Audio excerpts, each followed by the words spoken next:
nationale.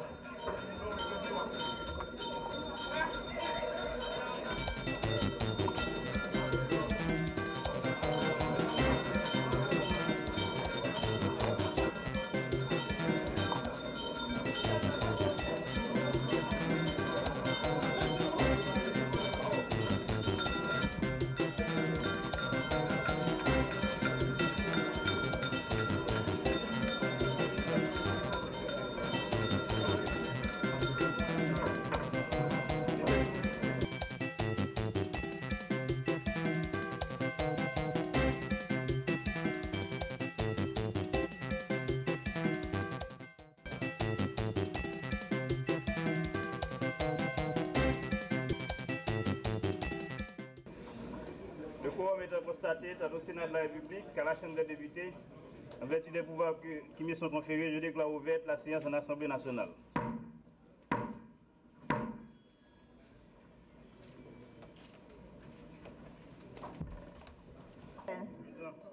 L'opinion publique haïtienne assume que le pouvoir des Gengandés et informels et consorts sur son parcours défie l'ordre constitutionnel et démocratique en maintes fois.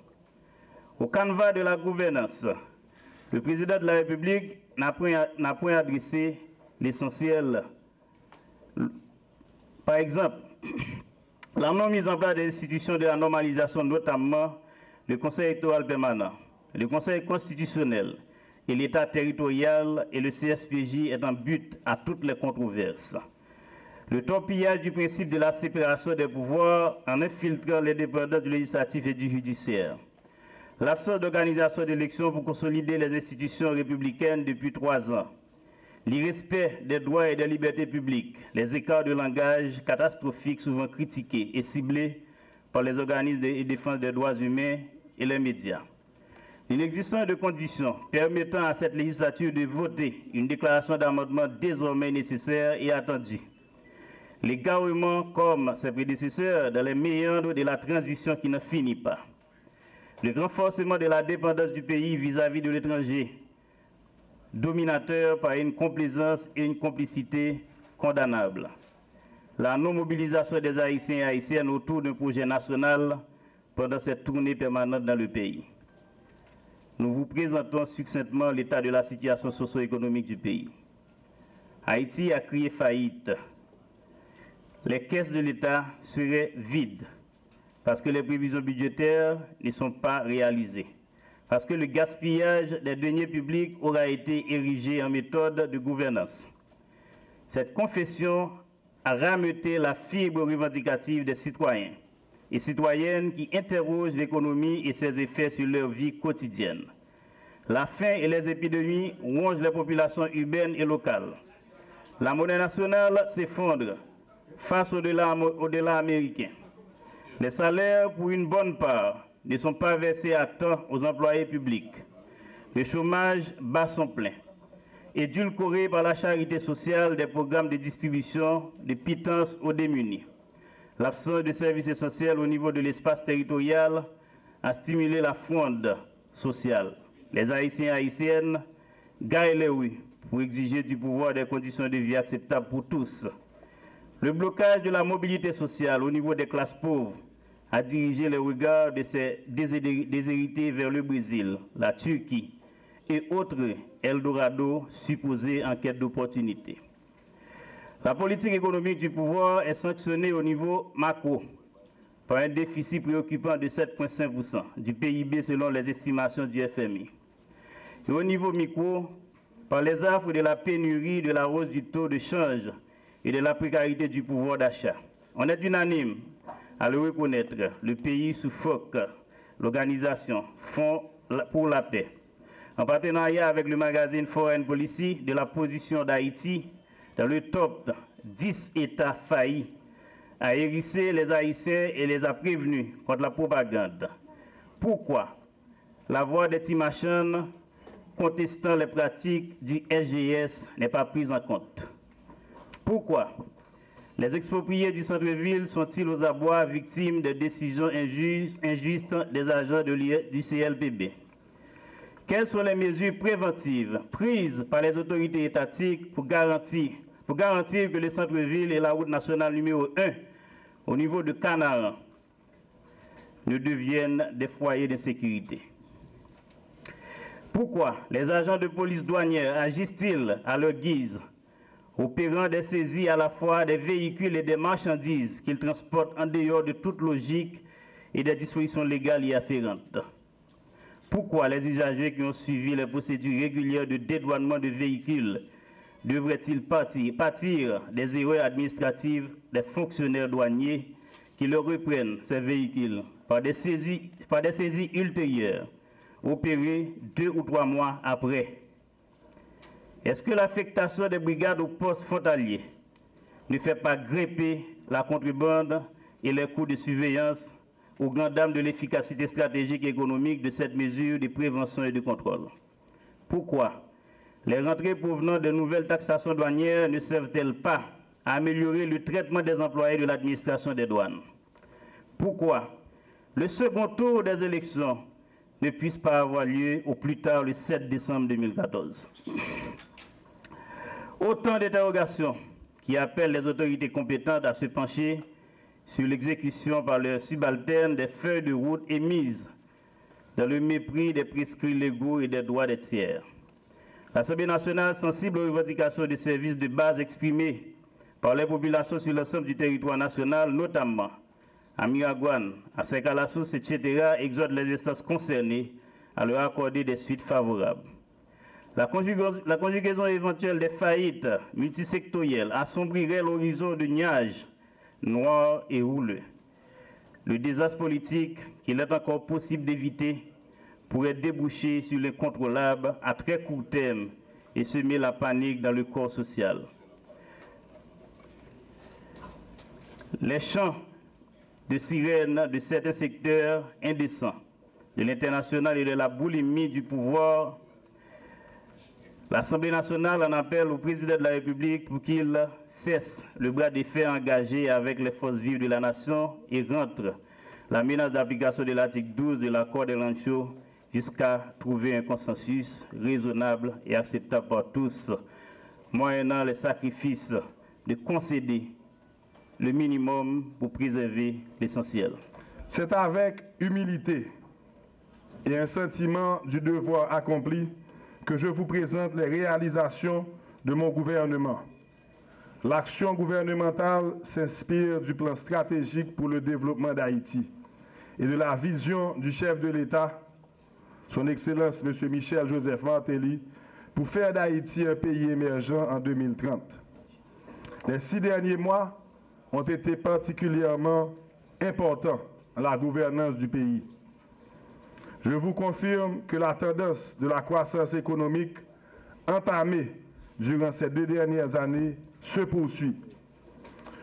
Je vous remercie du vote du budget 2013-2014, qui est un instrument qui permettra la dynamisation de plusieurs secteurs clés de l'économie.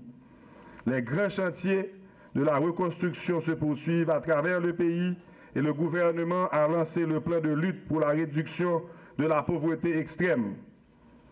Pendant toute période ça, nous ne jamais suspendre le travail la journée coulant nuit pour réaliser promesses politiques gouvernement qui chita sous 5 mâts pour ça.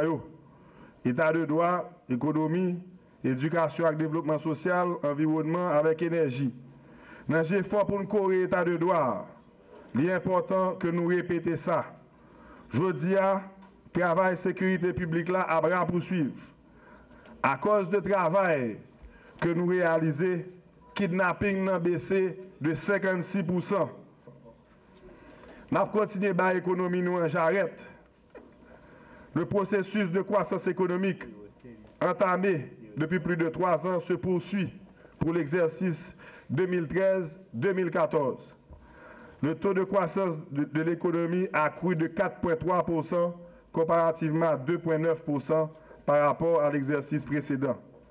Durant le premier trimestre 2014, l'indice de la production industrielle a crû de 1,5%, celui de l'activité commerciale de 6,5% et celui de la production de l'énergie de 0,5%.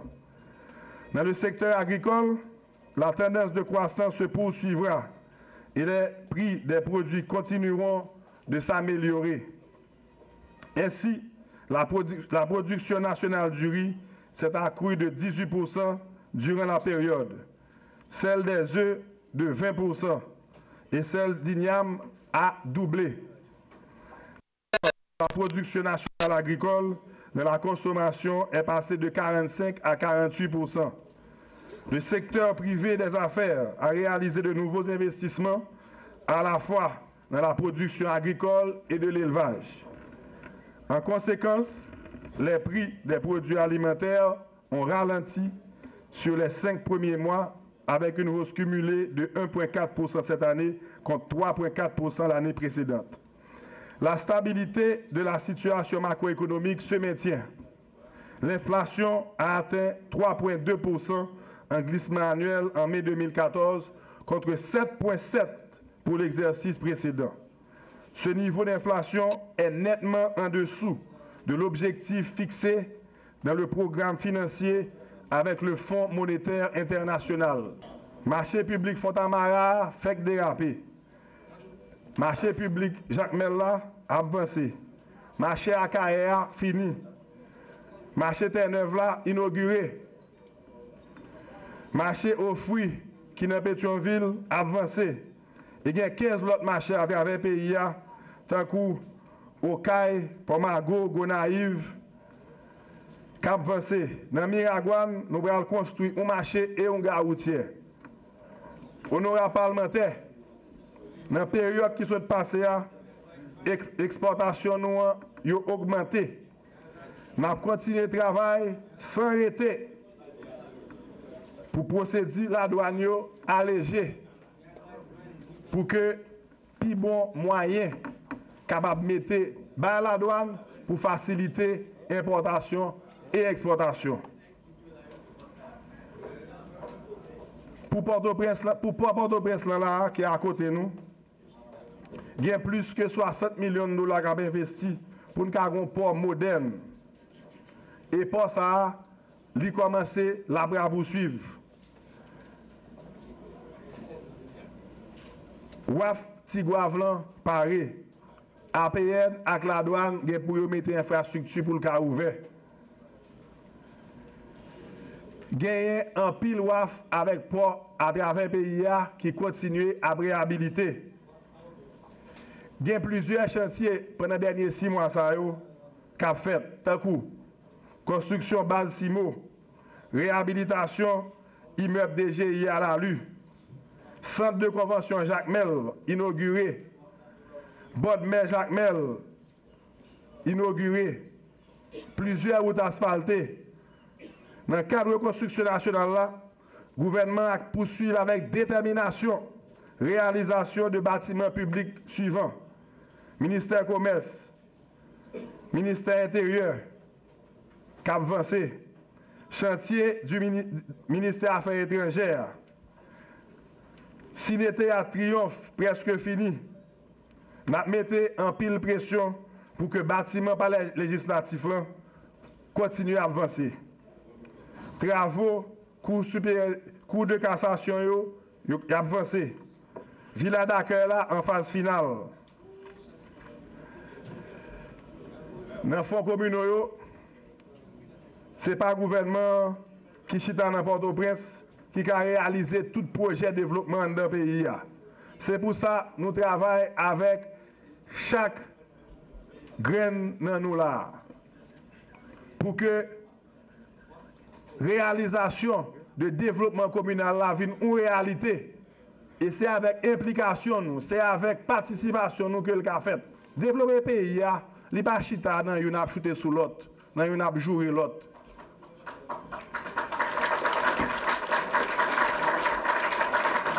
Développement pays à chita dans mettre intérêt communaux d'abord, intérêt population d'abord. C'est ça qui a mené changement tout bon vrai. Depuis qu'il est nous, c'est le où on a joué l'autre qu'on mène un progrès. C'est pas pour ça. C'est pas pour ça que je suis ministre. Et c'est pas pour ça que le ministre est là. Nous-mêmes, nous là pour nous travailler. C'est travail, nous venons travailler. Et nous parlons pour travailler avec tout le monde, indistinctement.